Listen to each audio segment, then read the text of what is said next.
Ich habe dann über Monate meistens nur noch eine Viertelstunde geschlafen in der Nacht. Und aber durch diesen extremen Schlafentzug kamen dann noch schwere Depressionen dazu. Ich war vorher jahrelang im Marketing, war dann kurz mal für 2 Jahre wo technischer Leiter. Und ich habe dann den Entschluss gefasst, dass ich Straßenarbeiter werde. Ich habe jetzt ein Jahr als Straßenarbeiter gearbeitet, also gemäht, Asphaltierungsarbeiten, Straßenreparaturen. Und in diesem Jahr habe ich mich wirklich extrem regeneriert. Hallo Chris, Hallo Carola? du bist ja während der Corona-Zeit in einen Burnout geraten. Du hattest zu tun mit enormem Schlafmangel, auch Angstzuständen. Du hast Herzrasen beschrieben und ich glaube auch Erschöpfung. Und heute bist du ja wieder stabiler. Darüber möchte ich gern mit dir sprechen, aber lass uns doch mal beginnen mit dem Anfang. Wie fing das bei dir alles an? Begonnen hat alles eigentlich schon vor Corona. Ich habe einen Job gemacht, den ich eigentlich schon lange nicht mehr machen wollte Mhm. und hatte da schon ein bisschen Probleme manchmal in der Nacht. Also es hat sich abgezeichnet, wenn ich Alkohol getrunken habe. Das waren Hm. jetzt nicht riesige Mengen und dann bin ich schweißgebadet aufgewacht und hatte Herzrasen in der Nacht. Und das ging dann immer mehr runter. Dann waren es mal 2 Bier, dann ein Bier und dann kam es von alleine. Obwohl du gar nichts getrunken hast am Abend, hast du in der Nacht dann gar nicht mehr richtig schlafen können.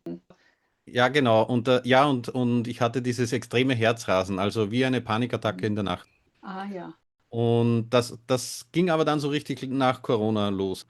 Und als es dann darum ging, dass ich nicht mehr arbeiten gehen konnte und ich nicht mal mehr rein durfte, da ging das dann richtig los. Also da kam dann der Totalzusammenbruch bei mir. Was hat sich denn tagsüber gezeigt? Das ist doch bestimmt nicht so gewesen, dass du nur nachts Schwierigkeiten hattest, oder? Ja, das wurde mir erst im Nachhinein bewusst, weil es war schon lange so, dass ich extrem schnell gegessen habe. Ich konnte Sachen nur noch schnell machen, zum Beispiel, wenn ich die Spülmaschine ausgeräumt habe, dann musste ich immer 2 Sachen gleichzeitig nehmen und das ging mir alles viel zu langsam. Ich bin meistens zu jedem Termin überpünktlich gewesen, ich bin oft hingelaufen, also alles nur noch schnell. Körper ist schon im Kampf- und Fluchtmodus gewesen. So Schmerzen oder so waren kein Thema bei dir oder Erschöpfung? Ja, doch, bei mir, ich habe dann, als es ganz schlimm war, hatte ich extreme Schmerzen, also extreme, aber ich hatte Schmerzen in den Beinen, in den Armen und extremen Brain Fog. Ich konnte mir nichts mehr merken. Und durch diesen extremen Schlafentzug, ich habe dann über Monate, ich schätze so 2 Monate, meistens nur noch eine Viertelstunde geschlafen in der Nacht. Und ja, ich habe mich dann jeden Tag gezwungen, dass ich dann rausgehe, weil da in der Natur war der einzige Platz, wo ich etwas runtergekommen bin. Und aber durch diesen extremen Schlafentzug kamen dann noch schwere Depressionen dazu. Oh Mann. Konntest du denn da überhaupt noch arbeiten zu der Zeit? Nein, ich war dann, glaube ich, ein Dreivierteljahr zu Hause. Und ja, und dann habe ich wieder einen Arbeitsversuch wo gestartet, weil ich mir dachte, es geht wieder.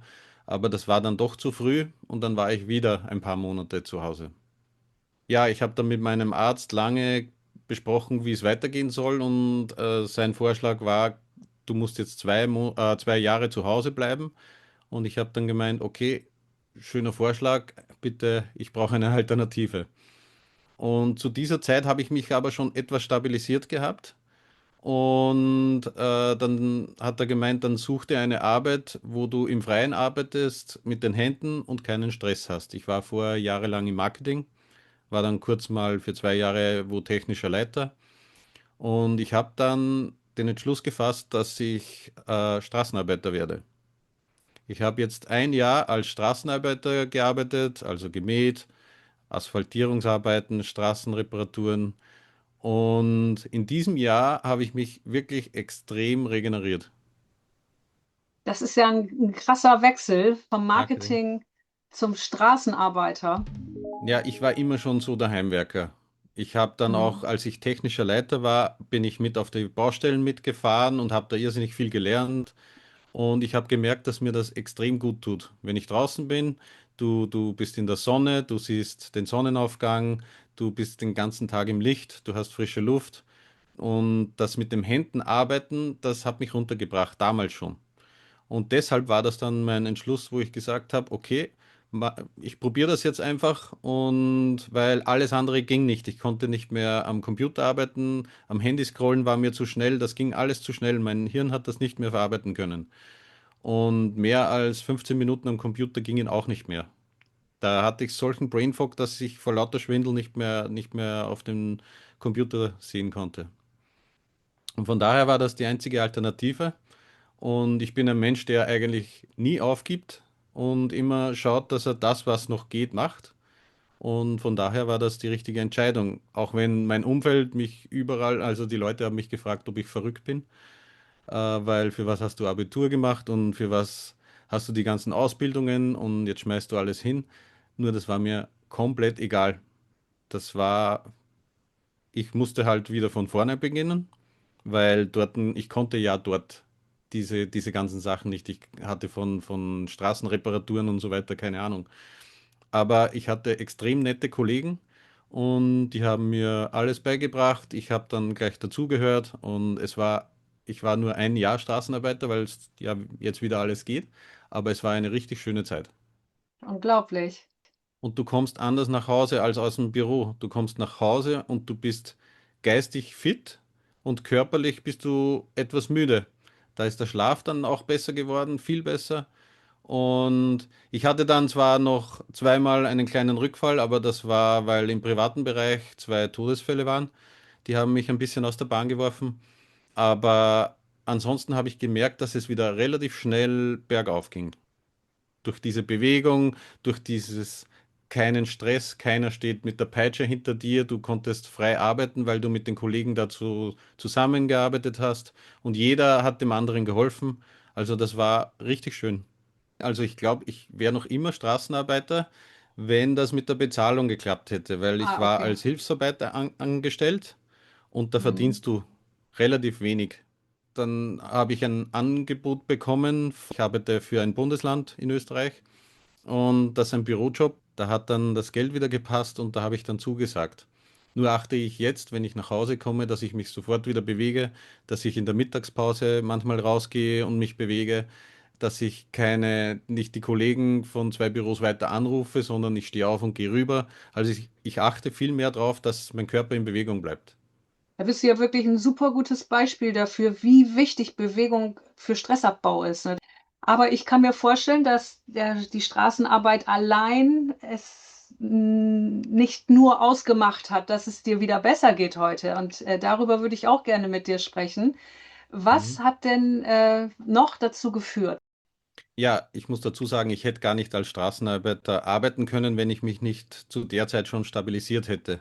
Weil wenn du nur eine Viertelstunde pro Nacht schläfst, dann kannst du gar keine Leistung bringen. Also du Ja. hast dann null Energie. Ich habe mich zwar jeden Tag eine Stunde rausgeschleppt, aber da schleppst du dich wirklich nur durch die Natur durch. Du kriegst nichts mit, weil du so mit deinem Gedankenkarussell beschäftigt bist. Und aber trotzdem war diese Bewegung dann schlussendlich das, wo ich wieder etwas runtergekommen bin und wo die Depressionen dann etwas leichter wurden. Ich habe, glaube ich, 10.000 Euro für Ärzte ausgegeben und nichts hat geholfen. Und dann habe ich mich mit Alternativmedizin auseinandergesetzt. Und ich habe dann den Dr. Spitzbart auf Facebook mal, den habe ich ja durch die Corona-Zeit, bin ich dem gefolgt. Und der hat dann über Depressionen und Schlafstörungen gesprochen und hat mir dann, nicht mir, sondern hat dann den Zusehern einen Tipp gegeben mit Phenylalanin, um das Dopamin zu erhöhen, dann mit 5-HTP, um das Serotonin, also das Glückshormon, wieder hochzutreiben. Und das L-Arginin hat er noch empfohlen, dass eben das Cortisol etwas gesenkt wird.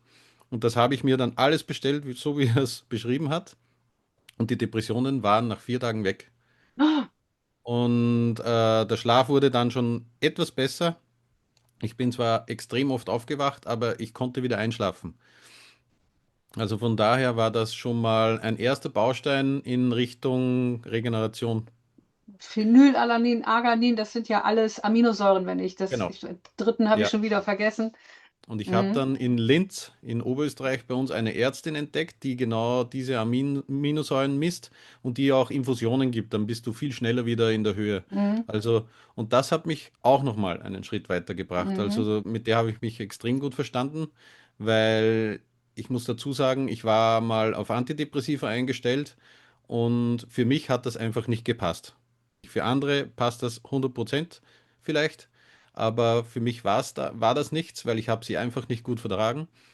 Und durch dieses 5-HTP habe ich eben das Serotonin dann natürlich erhöht. Und mein Problem war, ich war dann zwar stabil, aber ich konnte immer noch nicht arbeiten und bin dann zu einer Psychiaterin und die hat mir klipp und klar gesagt, wenn Sie keine Antidepressiva nehmen, schreibe ich Sie mit morgen gesund. Ja. Und ich habe dreimal erklärt, dass ich merke, dass es bergauf geht und dass ich nur noch Zeit brauche. Nein, wenn Sie die nicht nehmen, schreibe ich Sie gesund. Und ich bin leider so ein Mensch, ich kann das nicht, dass ich einfach sage, ja, verschreib mir das und nehme es dann nicht, sondern das kann Mhm. ich nicht. Und ich habe dann Gott sei Dank den Peter kennengelernt, mit dem ich einen YouTube-Kanal dann ins Leben gerufen habe. Und der Peter hat das dann akzeptiert, dass ich keine Tabletten nicht nehmen will und hat mir zugehört, was ich da mache. Und gemeinsam mit dem, was ich immer mehr herausgefunden habe für mich und mit Peters Gesprächstherapie und so, bin ich dann auch immer stabiler geworden. Peter ist dein Der Psychiater, Psychiater. ja, genau. Mittlerweile Freund, damals Psychiater. Wir haben uns extrem gut verstanden und haben dann beschlossen, wenn die Therapie vorbei ist und ich kein Patient mehr bin, dann könnten wir uns ja mal zusammensetzen und mal plaudern. Ja, und so ist das Ganze dann entstanden. Und einer der wichtigsten Schlüssel war der Vagusnervstimulator von Vitalgeneration, den du ja auch benutzt, soviel ich weiß. Ähm, Lustigerweise habe ich die Facebook-Werbung oft weggeklickt, weil ich mir Mhm. gedacht habe, ja, was ist das schon wieder irgendwas, wo du Geld Mhm. ausgeben sollst und was wieder nichts hilft. Und irgendwann nach dem 5. Mal, wo ich die Werbeanzeige gesehen habe, habe ich draufgeklickt und habe ihn bestellt. Und durch diese Community von Vitalgeneration und dem Vagusnervstimulator, die Atemübungen, da kam ich zum ersten Mal mit Atemübungen wirklich in Berührung. Durch das ist das alles viel besser geworden. Das habe ich dann über Wochen gemacht und habe gemerkt, dass ich immer mehr in den Schlaf zurückfinde. Dass ich Mhm. erholter bin, auch wenn ich dreimal aufgewacht bin, ich war erholter. Und ich habe dann noch so kleine Justierungen vorgenommen dann bei mir. Ich habe dann noch mehr Sachen messen lassen, habe dann noch Magnesium, Vitamin 3 ganz hoch gefahren. Also Magnesium, das esse ich nicht, das fresse ich, wenn Mhm. es wieder kommt, das Herzrasen, aber mit dem habe ich es sofort im Griff. Und Vitamin D3 bin ich mittlerweile auf 60 Nanogramm pro Milliliter, aber möchte noch auf 100 drauf. Aber seitdem habe ich auch keine Panikattacken mehr. Seitdem ich da die Werte so hoch oben habe, Omega-3 natürlich nehme ich auch. Und und was bei mir ein extremer Schlüssel war, vor allem beim Brain Frog, und das hört sich so simpel an, aber das war Lithium-Eurotat. Mhm. Habe ich dann von Dr. Nils mal ein Video gesehen Mhm. und ich schwöre dir, in der ersten Woche, wo ich wieder im Büro war, habe ich mir gedacht, ich muss wieder aufhören, weil der Brain Fog wieder so da war. Ah, Und dann okay. habe ich mit dem Lithium begonnen und in 3 Tagen war ich komplett klar im Kopf. Ich konnte wieder alles. Und das war bei mir der absolute Gamechanger dann noch am Schluss. Also gerade für den Brain Fog. Alles andere hat wieder funktioniert, aber der Brain Fog, der ist seitdem komplett weg. Ja, das ist total spannend und total interessant und man hört einfach auch raus, es gab bei dir nicht den einen Hebel, der alles verändert hat, sondern da kamen viele Dinge zusammen. Ich nehme mal an, dass wahrscheinlich durch das Stichwort Aminosäuren dann auch die Ernährung für dich ein Thema wurde, oder? Oder war das schon immer ein Thema vielleicht bei dir oder wie sieht das damit aus? Die Ernährung war immer ein Thema bei mir, insofern, dass ich mich extrem schlecht ernährt habe. Und ja, ich habe dann wirklich angefangen. Meine Frau hat sich damit sehr auseinandergesetzt. Die hat dann Vollkornsauerteigbrot gebacken und dann haben wir also Kohlenhydrate, so gut es gegangen ist, dann weggelassen oder zum Beispiel Nudeln aus Vollkorn genommen. Und Zucker haben wir komplett aus unserem Leben gestrichen. Mein Körper, ich merke einfach, ich werde wieder viel stabiler. Also Mhm. Da pendelt sich gerade wieder alles richtig ein. Ich fühle mich auch extrem wohl im neuen Job jetzt wieder. Ich bin ja wieder im Marketing. Aber ich habe so extrem nette Kollegen. Ich fühle mich einfach richtig wohl. Das ganze Umfeld passt jetzt und deswegen Toll, geht es mir auch jetzt wieder gut. super. Wir haben Hm. jetzt ja schon eine ganze Menge an Punkten durchgesprochen, die dir wieder auf den Weg geholfen haben. War noch irgendwas anderes wichtig bei dir? Ja, und zwar war das mein extremer Handykonsum. Ich würde fast sagen, meine Handysucht. Ich habe Mhm. gemerkt, überhaupt, wenn du so im Stress bist, du kommst von der Arbeit heim, hast 9 Stunden in den Computer reingeguckt und dann kommst du heim und schaust du noch stundenlang aufs Handy. Und dieser Handykonsum, der hat was gemacht mit mir. Wenn du immer weiter scrollst, unser Hirn kann das anscheinend überhaupt nicht verarbeiten. Das Handy ist extrem schlecht für mich gewesen. Und ich habe mir dann, weil ich es einfach unbewusst immer wieder genommen habe, du nimmst dir es zwar vor, ich schaue jetzt weniger, aber du nimmst es immer wieder und dann hast du wieder 4 Stunden Handyzeit. Und ich habe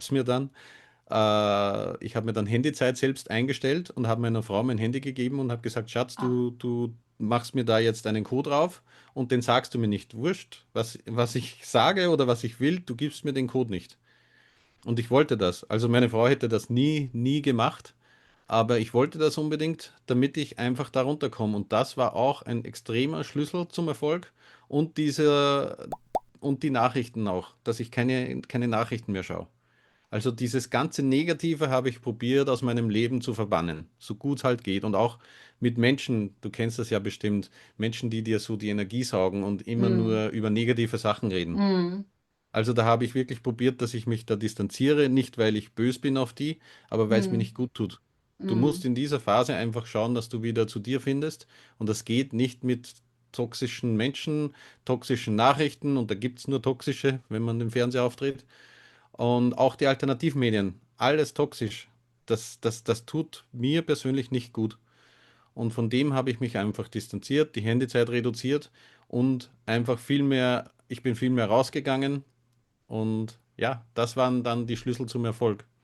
Und ich würde es immer wieder so machen. Und wenn ich jetzt kurz reinkippe, merke ich schon wieder, hey, du lässt dich schon wieder gehen. Du machst schon wieder diese Sachen, die dir nicht gut tun. Okay, also da ist praktisch aus dieser Erfahrung auch das Bewusstsein geworden, dass du es selbst jetzt steuern kannst. Genau. Und das Mm, funktioniert super. Also mein Körper zeigt es mir ja, nicht nur mein Körper, das ist jeder Körper zeigt es einem. Nur wir hören nicht drauf. Und ich höre jetzt wirklich auf meinem Körper, sobald ich wieder merke, irgendein Symptom kommt schwach daher, dann stelle ich schon wieder alles, was Stress ist oder so, gleich auf Null.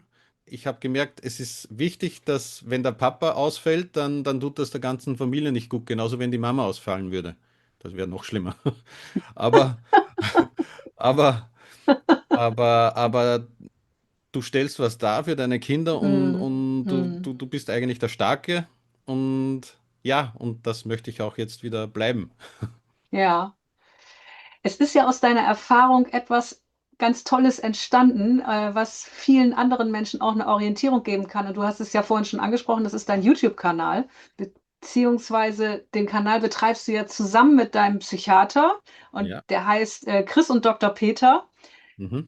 Ihr habt euch super ergänzt, einmal die persönliche Erfahrung verbunden mit medizinischem Wissen. Mhm. Und das ist, denke ich, auch das, was der Kanal jetzt darstellt, oder? Erzähl mal ein bisschen Mhm. davon. Ja, bei mir war es immer so, ich habe immer gemerkt, wenn ich zum Beispiel bei einem Psychiater war und der hat dann gemeint, ich ahne, wie sie sich fühlen, dann denkst du dir einen, weißt du. Der Du hat weißt gar gar keine nichts. Ahnung. Ja, du Genau. weißt Ja, überhaupt nicht, wie es mir geht. Du weißt nur, welche Pillen du genau. mir verschreiben kannst. Jetzt nicht böse gemeint. Woher soll er es denn wissen, wenn er es selbst nicht hatte? Gott sei Dank. Aber du fühlst dich dann nicht ernst genommen. Und wenn ich dann hatte ich zum Beispiel einen Psychologen und der hat mir genau beschrieben, wie sich eine Panikattacke anfühlt, weil er die selbst gehabt hat. Und Okay. du öffnest dich sofort ganz anders, wenn du merkst, hey, der weiß genau, wie ich mich fühle. Und ja, als ich dann eben alles so halbwegs hinter mir habe, wo ich stabil war, habe ich gemerkt, weil ich immer offen damit umgehe. Ich finde, das sollte jeder machen. Einfach erzählen, hey, ich hatte einen Burnout, mir geht's nicht gut oder mir ging's nicht gut und ich habe das aber in den Griff bekommen. Wenn wir es erzählen, dann können wir anderen helfen. Und da haben mich dann immer heimlich wohl Leute angesprochen, so unter vorgehaltener Hand, Chris, mir geht's nicht gut. Hast du einen Tipp, weil ich weiß gar nicht mehr, wie ich meinen Tag bewältigen soll. Ich habe solche Panikattacken ständig oder diesen Brain Fog oder diese Schlafstörungen haben ganz viele Menschen gerade. Ganz viele. Mhm. Und dann bekam ich sogar Anrufe, da haben mich Leute angesprochen, die leiten 100 Leute. Also das sind nicht irgendwelche introvertierten Persönlichkeiten, sondern das sind richtig selbstbewusste Menschen, denen aber auch der Stress zu viel wurde. Und ich merke das jetzt noch. Ich sehe das bei vielen Leuten, ich merke das beim Essen, ich merke das, wenn sie erklären, dass sie irgendwelche Symptome hatten, irgendein Tinnitus und so klassische Mhm. Warnsignale und die machen alle weiter. Und Mhm. ich probiere es dann immer, dass ich denen vielleicht irgendwie einen Tipp gebe, aber manche blocken dann so ab, nur Mhm. Schulmedizin, dann lasse ich das. Aber die Leute, die mich fragen, habe ich gemerkt, die Tipps, die ich ihnen gegeben habe, die haben denen dann wirklich geholfen. Und ich hatte da so eine Freude dran, wie ich gemerkt habe, denen geht es jetzt besser. Die haben mich angerufen Mhm. und gesagt, das ist der Wahnsinn. Ich mache das jetzt jeden Tag, gerade Atemübungen, so einfache Sachen, die nichts kosten. Die würde ich jedem empfehlen, dem es nicht gut geht, macht Atemübungen, 4-7-8-Atmung, Boxatmung, ganz egal. Aber runterfahren. Die Schultern immer schauen, wenn die Schultern so hochgezogen sind, das fällt uns im Alltag gar nicht auf. Die Mhm. Schultern immer wieder fallen lassen, Entspannungsübungen. Das ist ganz wichtig. Und da kam dann die Idee, weil ich mit Peter gesprochen habe und habe gemeint, was hältst du davon, wenn wir da ein Projekt starten? Weil wenn ich manchen Menschen helfen kann, vielleicht können wir das über YouTube, dass es mehr Menschen hilft. Wir bekommen jetzt schon ein paar Rückmeldungen, wo die Leute sagen, dass es ihnen besser geht, dass es bergauf geht und so und das ist extrem schön, wenn du so kleine Erfolge dann hast. Was sind das denn für Themen, die deine Zuschauer oder eure Zuschauer am meisten beschäftigen? Ja, die meisten sind ausgebrannt, also Mhm. richtig Burnout-Symptome, Schlafstörungen ganz viele, also wie ich es auch merke im Umfeld. Und manche sind kurz davor, aber die merken schon, da stimmt was nicht. Das sind die mehr auf ihren Körper hören, weil die anderen ignorieren ja die Symptome, so wie ich das früher gemacht habe. Aber ja, durchwegs Leute, denen es schon richtig schlecht geht. Und da bin ich froh, dass ich Peter habe. Diese Kombi, die habe ich lange gesucht, habe ich aber nirgendwo gefunden, dass ein Patient mit seinem Arzt oder Psychiater irgendwie spricht. Und von Ja, daher hatten wir toll. die Idee und dachten, okay, probieren wir das aus. Für mich war es schwierig am Anfang, weil ich mich ja quasi geoutet habe. So, der hat einen Mhm. Burnout. Ja, aber mir ist es mittlerweile komplett egal, was jemand denkt, in dieser Sache zumindest. Ich habe auch früher mal gemeint, Burnout, das ist wieder so eine Modeerkrankung und die Leute wollen nicht Genau. arbeiten und sowas. Und mich hat es richtig erwischt. Was würdest du denn jemandem raten, der gerade erst merkt, der so ein bisschen aufgewacht ist und merkt, Mensch, so geht's jetzt irgendwie auch nicht weiter? Was würdest du dem raten, so aus deiner Erfahrung heraus?